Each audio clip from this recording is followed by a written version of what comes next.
So as a videographer who has been running a video production company for the last 10 years, I have made a ton of different mistakes that have affected how quickly I grow in my business. And as a creative, it's affected my client retention and it's affected my business. So in this video today, I'm going to be sharing with you guys 10 of those mistakes that hopefully you can learn from me and not recreate on your own. And be sure to stick around to the end of the video because some of these mistakes are going to be a little controversial. So the first mistake that I want to share with you guys is not investing into learning marketing sooner. And the reason why I say this is because as videographers, we're always a lot more focused on just creating pretty videos. We spend a lot of time researching how to edit better, what gear to buy that will make our videos look better, and overall just learning a lot of creative techniques in order to create better videos. And there's nothing wrong with that. But one of the things that I've noticed over my time of working with clients is that learning how to make good videos is really only a small portion of the overall spectrum of creating content for businesses. And you have to think that at the end of the day, businesses are hiring you because they want to create marketing content and they want to use your videos to market their products or their services, their events, and so on. Understanding marketing and understanding all the things that go into the video that helps the client achieve that goal, that's a whole different skill set. And to me personally, I believe that nowadays, as videographers, if we're only focusing on creating a good video, but we're not focusing on, let's say, for example, the niche that it's supposed to go to, the platforms that it's supposed to be delivered on, how exactly they're distributing the video in order to achieve that goal, it's really just going to hold us back. And if a client were to hire a videographer who creates really, really good work and edits really, really good videos, but none of their videos are actually converting or getting new clients or getting new sales for that business, then in reality, even if the videographer is really good, the videos aren't actually that valuable because it's not actually delivering on the result that they want, which is making more money. Versus if there is a videographer that is pretty average and doesn't really make super good looking videos, but they understand the marketing and they understand the message that needs to be there and the structure that needs to be in the videos in order to achieve that goal, but the videos don't look as good, then the clients are actually going to prioritize hiring that person over the person that creates really good videos. So if I had an opportunity to talk to my younger self and basically share with him what I know now, I would basically just tell that little Scott, like, hey, instead of investing these thousands of dollars into this new camera or this new lens or whatever, why don't you take even a smaller portion of that money and invest into what your clients actually want, which is marketing and getting better results and understanding how to communicate those things through the video that you're creating. And if you can master that in your videos, it's going to generate a much higher return than, say, buying a new camera. If you were to spend thousands of dollars on a new camera and your videos look a lot better, but the skills of actually delivering the client's results through the videos doesn't improve, then in reality, you're basically just stuck at the very same skill level that you were originally at, but your videos look a lot better. All right, so the second mistake that I made in my business was relying too much on word of mouth. And pretty much every single creative relies on word of mouth to get new business. And that's a totally normal thing. And I'm not saying that there's anything wrong with that, but one of the drawbacks to relying on only word of mouth is that there's no real consistency. You can have periods of time where, yes, like you are getting very consistent work through word of mouth, but the reality is that you can't actually control when it happens. So even if you're getting referrals and you're working more regularly, there's going to be times where you're very busy, and then there's going to be times where it's very dead. And you're basically just sitting there waiting for your next word of mouth referral to come in. A lot of people can definitely get by with that, especially if you're a freelancer. But if you wanted to actually go beyond a freelancer and to grow an actual business, you can't just fully rely on word of mouth, because in order to grow a business sustainably, you need some sort of predictability in your business. And word of mouth referrals isn't exactly a way of creating that predictability. I used to be the type of person who believed that, well, my work is really good, so the work is going to come, the clients are going to come because my work speaks for itself. But when you rely on word of mouth referrals, there's no predictability. There's not a lot, it's not a very sustainable way to maintain a business. So because of that, I basically ignored other ways of outreaching to clients because I always thought, well, if my work is good, the clients will come. Well, guess what? It's not very predictable. In order to create predictability and to lower the likelihood of having slow months, I needed to understand how to actually do outreach, how to actually do some marketing, advertising for my business. I couldn't just sit around, not post anything, not make any sort of phone calls or any sort of action and expect the clients to actually show up. There comes a point where having that lack of predictability is really going to hold you back from growing your business much further than being a freelancer. So when you're running a business that has an unpredictable lead generation, basically there's going to be those times where you are stuck in survival mode. So let's say, for example, there was a few months where I was very busy, everything was doing well, I'm making a lot of money, and then inevitably comes that slow month period. In that slow month period, I may start getting desperate because I'm in survival mode, and I may start taking on clients that I normally wouldn't take on because I just need to make money. So when you start putting all of your time into those low-paying gigs, you're basically just putting all of your energy into things that don't actually move your business forward. You're putting all your energy into things that are basically just meant to pay your bills. And if you're just doing those jobs that aren't needle moving for your business, then all that time and energy is being put into something that's basically just busy work, basically to just keep the lights on. And because it's not a needle moving project for your business, you actually just end up getting stuck. So there have been a lot of times where I was stuck in that and then just couldn't really move forward because I was too busy with the busy work. So if I were to go back and actually tell myself, here's how you fix the slow months that are inevitably going to come, I would say, instead of buying a new piece of gear thinking, oh, because I have a new kit, I'm going to get hired on more jobs and I'm going to increase my day rate and so on, I would tell myself hey, just invest yourself into learning how to do more outreach, how to do more marketing. That way you don't have to rely on word of mouth referrals and you can actually build a sustainable lead gen system for your business.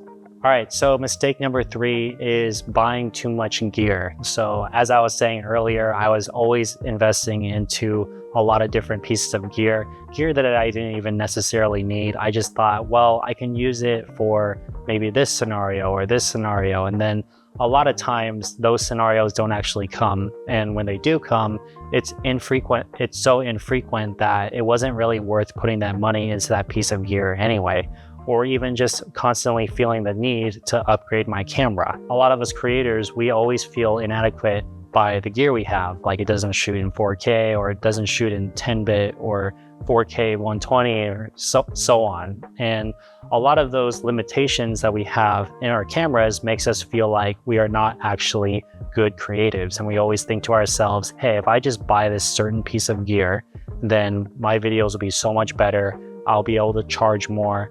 I'll be able to raise my day rate and so on. And in reality, when you're working with clients, when you're working with companies, they typically really do not care about what kind of camera you're shooting on. If you work in production and you're being hired as a freelance DP or something like that, your kit might matter a little bit more, but this is more for people that are working with companies as opposed to working on production sets. And pretty much all the clients that I was working with, none of them ever asked me what kind of camera I had. They always hired me based off of my work. So instead of buying a new camera, thinking that it's going to get me more work and more jobs, I would have just used the camera that I had, used the tools that I had, and just created spec projects. Because if you were to create spec projects and actually showcase what you can actually do with whatever camera that you have, then that can actually give companies a much more accurate look into what kind of level of work you can actually produce. And then when you actually land clients from those spec projects using the camera that you already have, you could be given budgets where you can actually use that budget and invest into a camera into a new camera if you decided to, and you could actually just pay it cash instead of having to do payments on it every month or just working gigs to basically just pay it off. Also, with buying too much gear, I wasn't actually investing into my business skills. And because I wasn't investing into my business skills, then basically my business was staying stagnant. And because it was staying stagnant, even though I bought a new camera, I'm basically still at that same level in my business, still getting the same clients, still getting the same kind of work, still getting the same kind of referrals. So you're basically just doing the exact same thing, but with a better camera. And if you're not happy with the amount of money that you're typically making from the clients that you do get, it's going to make paying for new gear that you get a little bit harder, as opposed to if investing into business skills to actually grow my business, get better clients, and then land higher paying projects.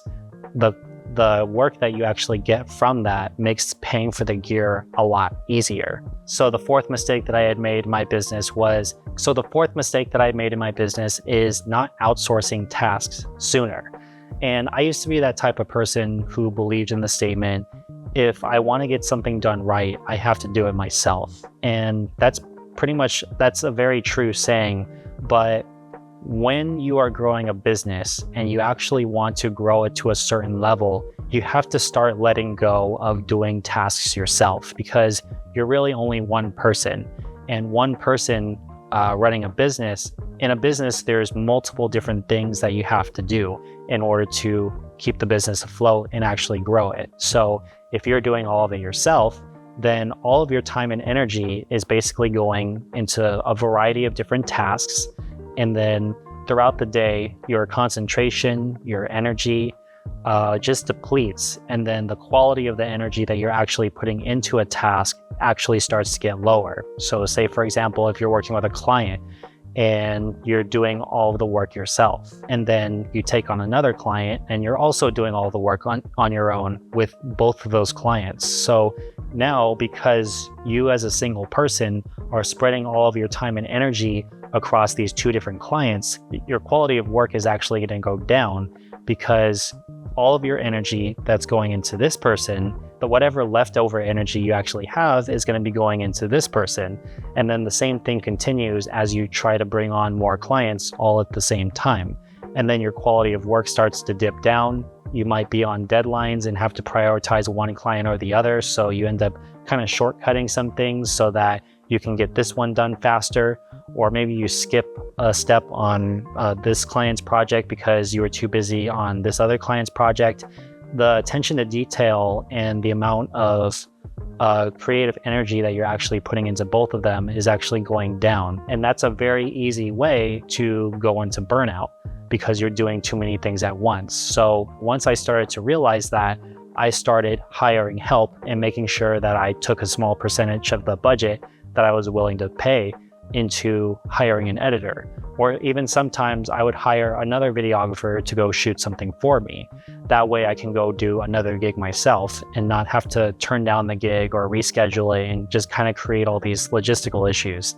And then basically what that did is, say I was working with this one client and then I got another client, I could be shooting one, I can give the footage to the editor, and then the editor will be able to put all of his creative energy into making sure that edit is really good, with your guidance, of course. And because I don't have to edit this project anymore, my time is now freed up to where I can put a little bit more creative energy into this client's project. So I end up shooting both of them. I give the footage to the editor, and then I have time to recalibrate and pre-produce and plan everything that needs to be planned in order to make sure both of the shoots go well. And then giving the editing task to another person, it allowed me to free up my creative energy to be able to make better decisions, get more rest, and just have it feel more fresh for both of those projects, because the huge task of editing was taken off my plate and given to somebody else. Another thing I've done in the past before is there was one time where an agency that I work with, they double booked me on a gig, and it was on the exact same date. and I couldn't reschedule the second shoot because it was an event. And like that was something that just could not be rescheduled. So what I ended up doing is I hired a friend who I trust to go and shoot the event for me while I'm doing the gig over here and shooting that. What that all allowed me to do was be able to take on 2 clients at once, but do pretty much the work of one, because I was leveraging other people's time and skill to go and work on the client for me instead of just turning it down. And because of that, I was able to make a little bit of extra money, not having to really touch the gig at all. And then that same gig, I send the footage to an editor, I give it to the client, they're happy. Same thing with this one, I work on it, edit it, I give it to the client, they're happy. I was able to bring in more money than if I were to just be stuck in the mindset of, oh no, I have to do everything myself because nobody is going to do it better than me. And pretty much for every single person, everyone's going to feel that way. No one's going to do it better than you. But when you're growing a business, when you're trying to bring on like more clients and basically just scale it, you have to learn to let go of the control of everything and put that control into the hands of other people that you trust. Now, they're not going to they may not do it exactly however you want. And that's just one of the things that you kind of have to accept. You have to accept that not everyone's going to do it the exact same way as you, but you just have to trust them enough to be able to get the job done and at least get 75% of the way of where you would personally do it. Whether you are a beginner videographer or a more advanced one, I'm sure all of you guys have gone through the experience of feeling like a disposable videographer to your clients, not having a portfolio that's strong enough to qualify you for higher paying jobs. Clients always choosing the cheaper option over you. That is because 99% of videographers are too busy sitting there staring at their phone, hoping and praying that somebody calls to give them a gig today. And as a result, you're struggling to make a living as a full-time creative.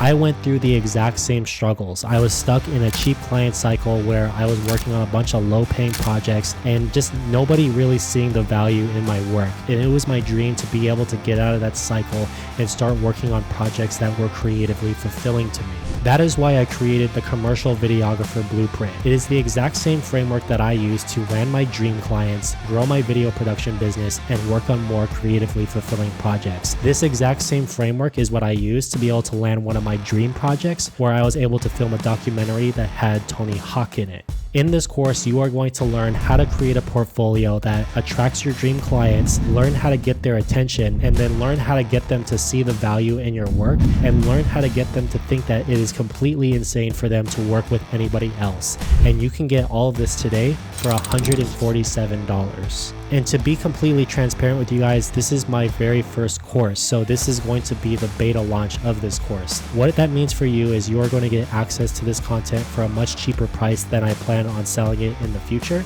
And you will have the opportunity to leave feedback on how I can actually improve the course. And as I'm taking all that feedback and creating a better version of this course, early supporters will be getting access to that new content for free, while new people will have to pay the updated price. And don't worry, if you guys think that the course is trash and you didn't get any sort of benefit out of it, then I also offer a no questions asked 30-day money back guarantee. So if you're ready to stop struggling as a videographer and you're ready to take control of your business and finally get clients to see the value in your work, then click on the link in the description below to learn more. Now back to the video.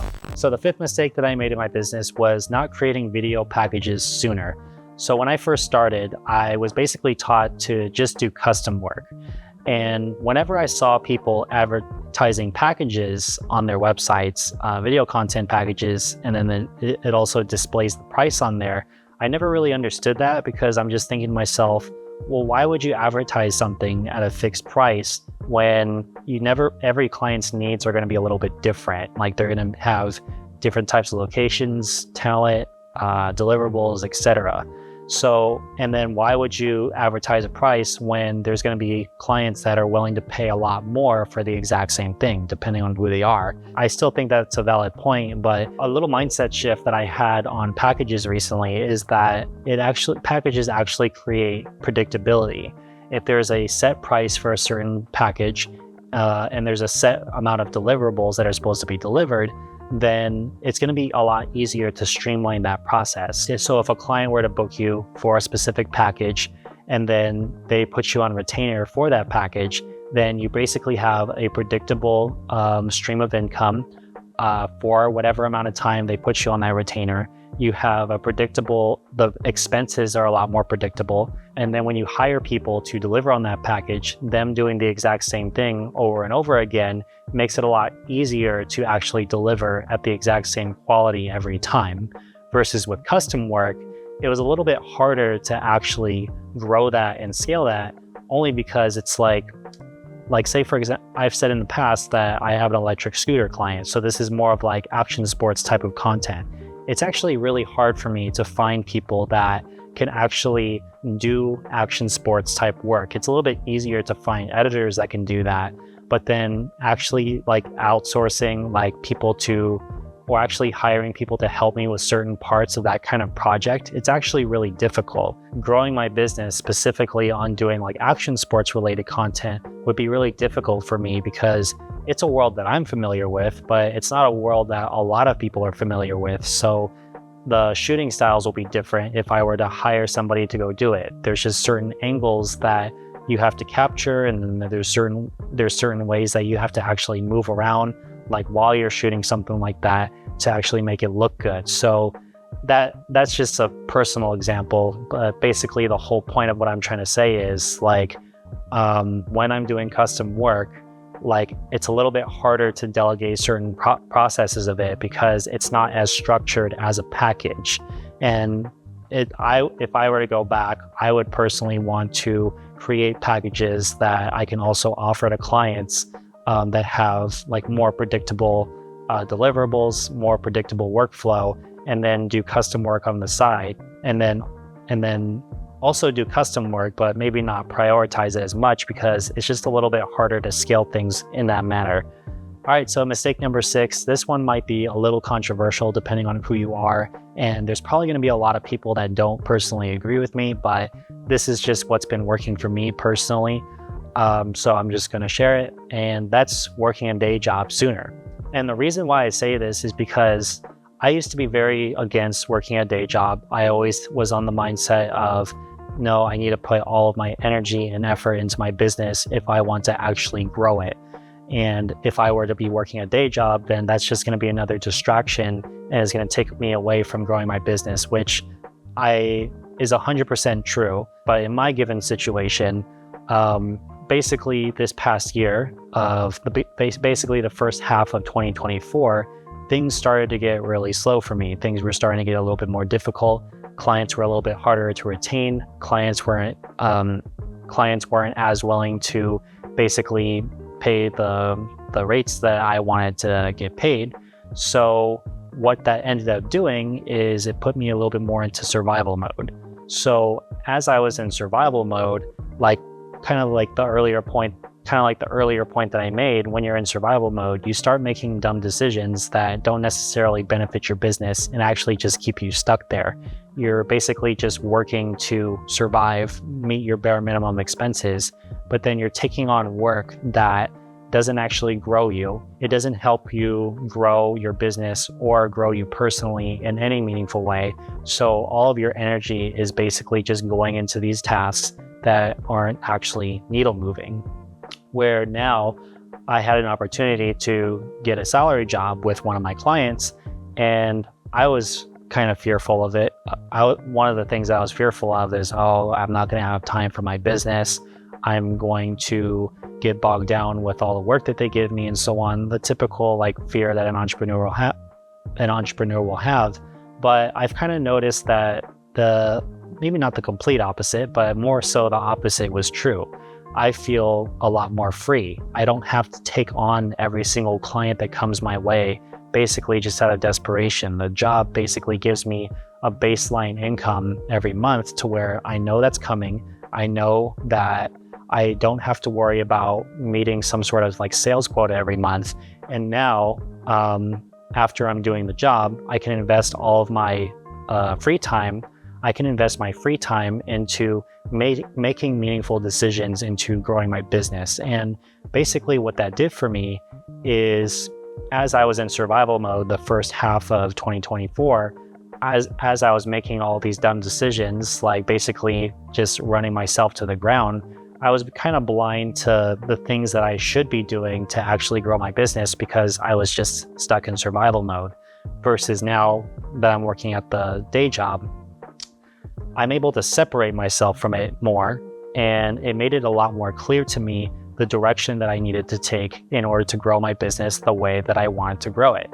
And when you're in the trenches and you're stressed and you're just trying to like make money just to be able to survive, like it's really hard to get a bird's eye view of all of the things that you're not necessarily doing correct in order to grow that business. So now that I'm separated from it a little bit more, I'm able to make more conscious and aligned decisions on where exactly I want the business to go. And I can basically just take the money that I'm making from the day job and invest it into the areas that I know that I needed to invest in, versus I'm not thinking about investing into this and this and that in order to grow the business. I'm just trying to find a client as soon as possible so that I can just pay bills. And it also just taught me just better time management. So as I'm over here working, I need to delegate certain amounts of time into doing this. And if you're the type of person who's not very good at managing their time, then it might be very difficult to actually do both. But I personally don't find it extremely difficult. Yes, it is a little bit more difficult to make time for my business, but at the end of the day, I just have to learn how. It just taught me how to manage my time better so that I can make sure that I prioritize both, or make sure that I'm putting a good amount of time into both. So this is allowing me to make more intentional business decisions and make it go in the direction that I want to go. So that way I can serve better clients, charge higher rates, and actually set up the infrastructure to actually do that. And because I'm not stuck in survival mode anymore, like I have much more mental clarity on actually doing that. So mistake number 7 that I've made in my business is being too flexible when negotiating rates. So to share a personal story about how I came to realize that is, there was a client that I was working with who referred me to a friend of his. And then when I went to go work with that client, one of the things that I ended up telling him was, hey, normally this work that you're asking for me to do is going to cost like this much, but because you're a referral of mine, then it's going to cost this much. And that seems like a good thing to do in theory, at least that's what I was thinking at the time. But one of the things that I started to realize is that when you start offering discounts or working your rates down for whatever given reason, then some clients will start to expect that from you on every single project that you're working on. So it was actually a little bit hard to actually raise my prices from that point, because as I got a little bit more experience with working with this client, I was thinking to myself like, wow, this amount of money that I charged is really not really enough to actually fulfill it and make the profit margin that I personally want to make. It should really cost this much. And then because I set that bar a little bit lower with that client, it was actually a little bit harder to actually raise my prices later. So with that specific client, because we had an ongoing relationship, and then he started booking me for more videos, I would package it together, and then basically that's what eventually drove the cost up. And he was willing to pay more because he was offering more work. And while I was working with that client, because he was such a good client, I would always be kind of flexible in what exactly I was charging. Sometimes I would be like, oh, it's going to cost this much. Like, can you do it for this? So I'd be like, okay, fine. And then that me being flexible like that basically got him to expect me to always being that flexible with him basically got him to expect that every time I give a quote, he'll try to say, can you do it for this much? Then I would just say yes. And that was because in my mind, it was because, well, this is a good client. I'll be flexible with him because I want to work with him in the long term. But then now I feel like every single time I want to raise the price, or I send him a price where it's a little bit more updated to where I would want it to be, there's always some sort of reason to, hey, can we just bring it down to this? And then it makes it really hard to actually get the actual rates that I want to get. And then in order for me to actually charge more, then I have to basically just offer more work in order to get that. Sometimes that can be a little bit harder with clients that are a little bit more rigid. And I'm just trying to find ways to, how do I get the price up higher so that it's still worth it for me to actually work with this client. But since they're very stuck on this price now, and because I was too flexible, like, it makes it a little bit harder to actually do that. Or another example that I can give, when I was freelancing, sometimes when a producer would give me a project, they would ask me for my rate and I would give them a certain price. One of the things that I would follow up with after that is, it's negotiable. And that's a very dangerous kind of territory to be in, because if you end up becoming the guy who's always negotiable, you're almost never going to actually get the rate that you actually want to get, because in the person that's hiring you's mind, they're going to be thinking, oh, well, this guy is quoting this much. He's always open to me working the price down. So I'm just going to try to work him down, see how far lower I can actually get him. And then basically where that ends up leaving me is just never getting the rate that I actually want, because I'm being too flexible. So not having that assertiveness when you're actually giving your quotes, it really just shows a lack of confidence in your own ability. It's like you feel the need to, there's a sense of desperation, because you're just like, well, I really need the work. So if this is too much for him, then I don't mind going a little bit lower. That's when you start heading into the direction of survival mode, which I'm sure by this point in the video, you've learned that you should try to avoid. And then when you get to a point where you progressively want to start growing your business and actually hiring more people or taking on more projects, being too flexible, it's just going to be introducing more headaches into your business. The overhead is going to be higher. Your profit margin is going to be lower. It's going to be harder to actually get the pieces or the things that you actually need to get in order to complete the project while still maintaining a good profit margin. Along with lowering the price, I also just did not touch any of the deliverables. Let's say, for example, I quoted 10K for something for X amount of deliverables, and then they worked me down to 9, for example, then basically it's going to cost more money to fulfill it. I'm going to have a lower profit margin on the project as a whole. Basically, it just makes it a little bit harder to actually run your business, because you're not making the margin that you need to get to invest into the things that you want to build. And then your overhead is going to be a lot higher. So overall, it just makes it a lot more difficult. So now what I actually do is, anytime a client wants to negotiate with me on a lower price, then I start removing the deliverables that I'm going to be giving them. So that way I can lower the price and then deliver on less deliverables, and I can make roughly the same amount of money as I would if they were to actually just do the original quote. Okay, so mistake number 8 that I've made, it's not really a mistake, more just something that I'm starting to realize, and I personally wish was a little bit different with the industry, is I personally really don't like the 50% up front when to start the project, and then the 50% when the project finishes.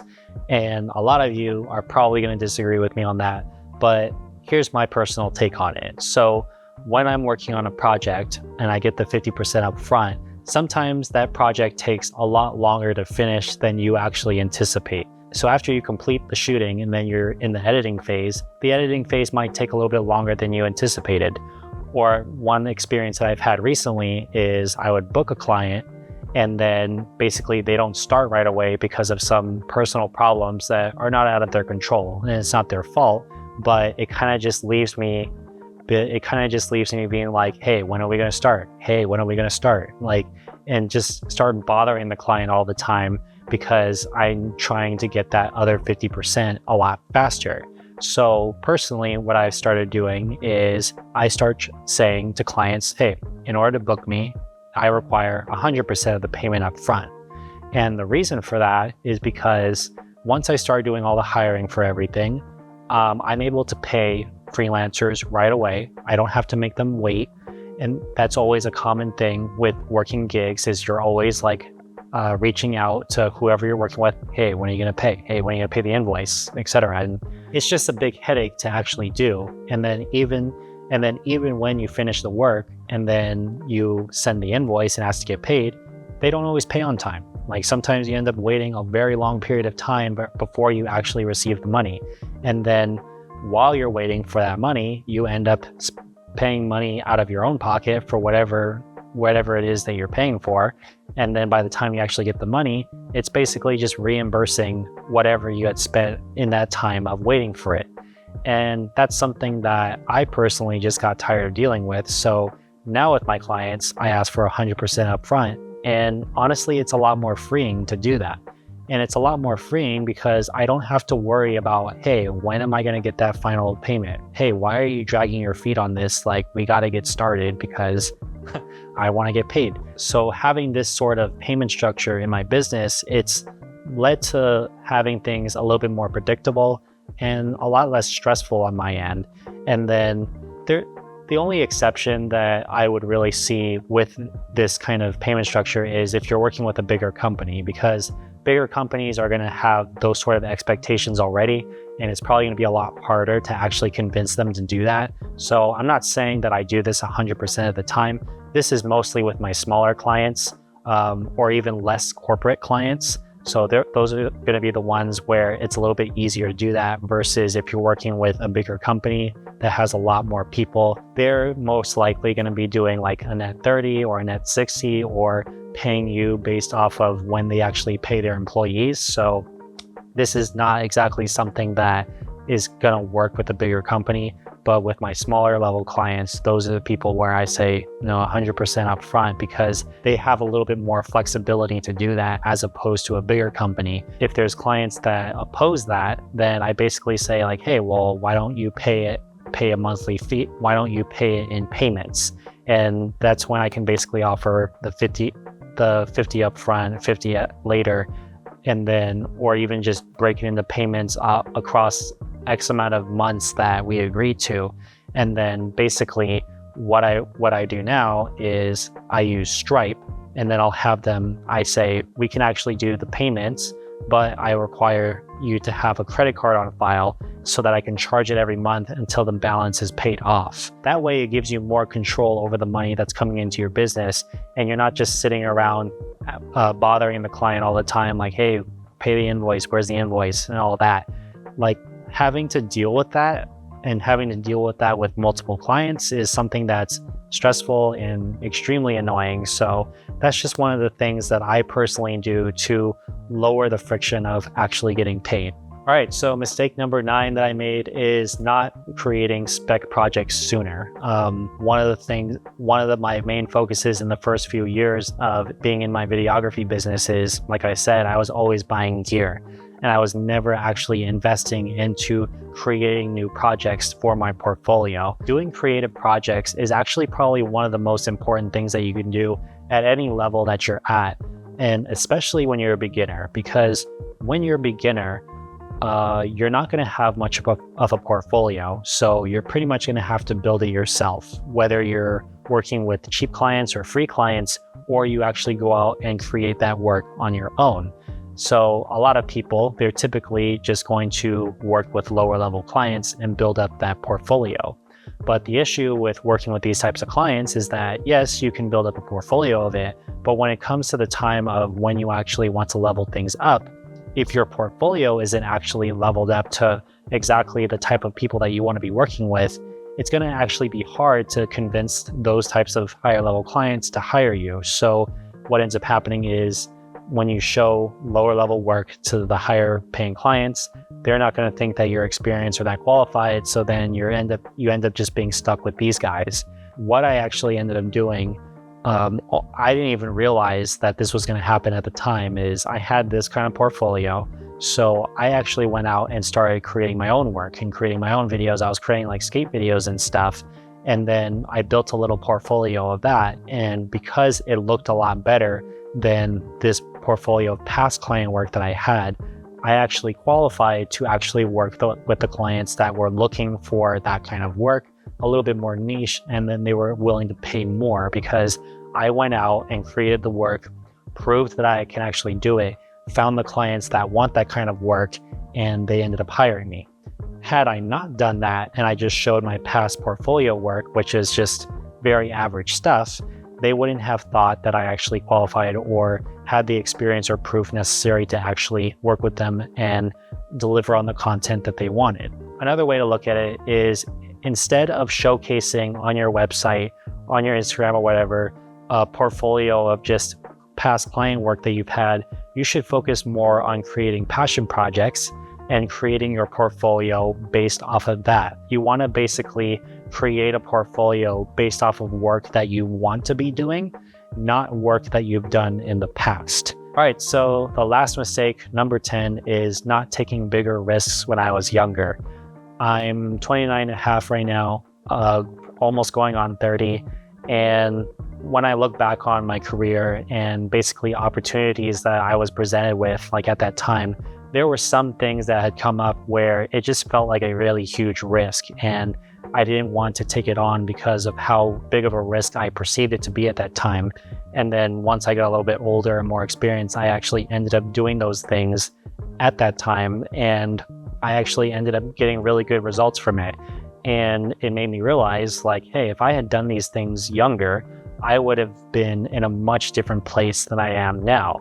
I can't beat myself up about that because it's our journey. Like, we all kind of need to have gone through different experiences in order to actually see the benefit of an opportunity that's being placed in front of you. Some of those risks that I'm talking about is signing up for like coaching or like high-end courses and stuff like that to really grow my business. I ended up doing it within the past few years and gotten good results from it. And it just kind of made me think to myself, like, man, why didn't I do this when I was much younger? It would have been so much easier to actually do this when I was younger, because there was so much less risk actually than doing it now. If I had done that when I was younger, and let's say, for example, it didn't work out, it would have been like, who cares? I live with my parents. Like, I'm still really young. There's time to recover from those types of mistakes, where when I'm older, it's going to be harder to actually do that. So that's something that I personally wish. So if you're somebody who is in their early 20s, their late teens, or not married and stuff like that, like, I would recommend just taking on those risks now as opposed to later, because later on, like, I'm married now. I moved out of my parents' house, and risks like that are a lot harder to do versus when I lived with my parents, and my monthly expenses were dramatically lower. So while we're on the subject of taking on risks, one of the things that I wanted to personally announce is I'm going to be starting a course. So this is something that I've been wanting to do for a while, and it wasn't really until recently that I decided to actually go through with it. This course is going to be for videographers who want to start their own business, or even film freelancers who are kind of tired of that freelance grind and want to move into doing their own thing. This course is going to be specifically made for you. It's going to be helping you with building the clientele at the very beginning stages of your production business. Click on the link in the description below, and then you can learn more information about it. All right, so that's everything. I hope you guys got value from those 10 mistakes. And if you enjoyed the video, be sure to leave a comment down below and share your thoughts about any experiences that you've had with the things that I've mentioned here, or even if you have your own mistakes that you'd like to add to the list. I would love to read them. I always appreciate when people leave comments kind of just sharing their own experiences with things that I've shared.